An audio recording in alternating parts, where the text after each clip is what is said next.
10 বছর আগে রিয়াদ হঠাৎ ক্যান্সারে আক্রান্ত হয়। চিকিৎসকেরা আশা ছেড়ে দিলেও তার স্ত্রী সারা স্বামীকে বাঁচানোর জন্য সবকিছু করতে প্রস্তুত ছিল। এক রহস্যময় সিস্টেমের সাহায্যে সে স্বামীর শরীরের সমস্ত ক্যান্সারের যন্ত্রণা নিজের শরীরে স্থানান্তর করে নেয়। সেই থেকে প্রতিদিন অসহনীয় ব্যথা, কেমোথেরাপির পার্শ্ব প্রতিক্রিয়া এবং মৃত্যুর যন্ত্রণা সহ্য করতে থাকে সারা। অথচ রিয়াদ কিছুই জানত না। বছরের পর বছর কেটে যায়। সারার ত্যাগের কারণে রিয়াদ সুস্থ হয়ে ওঠে এবং ব্যবসায়িক জগতে সফলতা অর্জন করে। কিন্তু সুস্থ হওয়ার পর সে বদলে যেতে শুরু করে। নিজের সেক্রেটারি তানিয়ার সঙ্গে ঘনিষ্ঠ হয়ে পড়ে এবং ধীরে ধীরে স্ত্রীকে অবহেলা করতে থাকে। সারা সবকিছু নীরবে সহ্য করলেও একসময় তার ধৈর্যের বাঁধ ভেঙে যায়। একদিন সে সিস্টেমকে ডেকে বলে, আমি আমার স্বামীর সঙ্গে করা যন্ত্রণার স্থানান্তর চুক্তি বাতিল করতে চাই। সিস্টেম সতর্ক করে দেয়, চুক্তি বাতিল হলে তোমার স্বামী শত গুণ যন্ত্রণা ভোগ করবে। তুমি কি নিশ্চিত? সারা দৃঢ় কণ্ঠে উত্তর দেয়, এই 10 বছর আমি যথেষ্ট কষ্ট পেয়েছি। এখন সময় এসেছে সে নিজের কর্মফল ভোগ করার। সিস্টেম জানিয়ে দেয় 3 দিনের মধ্যে চুক্তি সম্পূর্ণভাবে শেষ হয়ে যাবে। এদিকে রিয়াদ এবং তার প্রেমিকা পানিয়া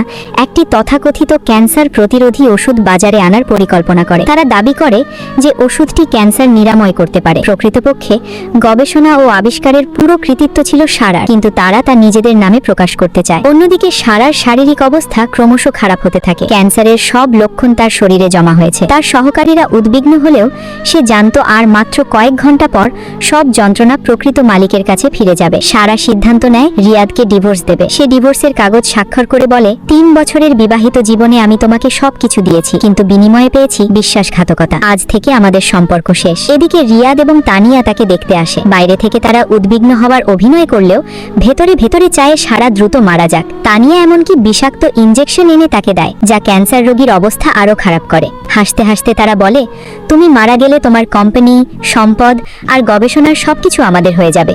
তাদের নিষ্ঠুরতা দেখে সারা আরো দৃঢ় হয়। সে শপথ করে তাদের সবকিছু কেড়ে নেবে।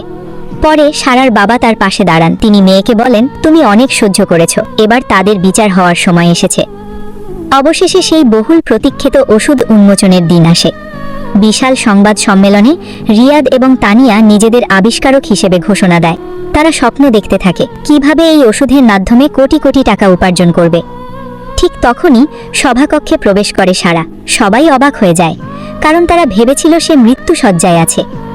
রিয়াদ বিস্মিত হয়ে বলে, তুমি তো হাসপাতালে মৃত্যুর সঙ্গে লড়াই করছিলে, এখানে কি করে এলে? সারা শান্তভাবে উত্তর দেয়, আমি এখনো মরিনি, তোমাদের ষড়যন্ত্র সফল হতে দেব না।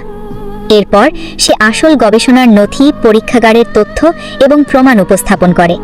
উপস্থিত সবাই জানতে পারে ওষুধটির প্রকৃত আবিষ্কারক সারা। রিয়াদ ও তানিয়া তাকে মিথ্যাবাদী প্রমাণ করার চেষ্টা করে, কিন্তু তখনই রিয়াদের শরীরে অদ্ভুত পরিবর্তন শুরু হয়।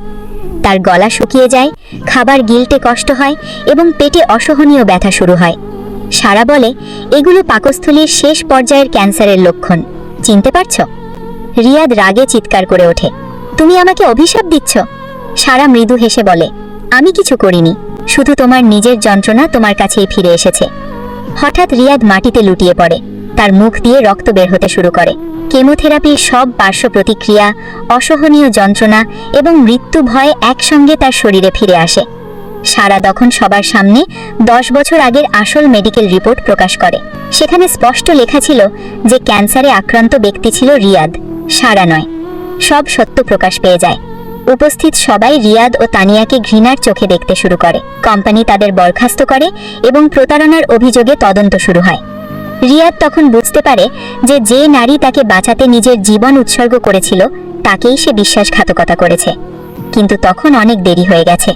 নিজের লোভ, অহংকার এবং বিশ্বাসঘাতকতার কারণে সে হারায় নিজের স্বাস্থ্য, সম্পদ, সম্মান এবং ভালোবাসা। অন্যদিকে সারা অবশেষে মুক্তি পায় দীর্ঘ 10 বছরের যন্ত্রণা থেকে।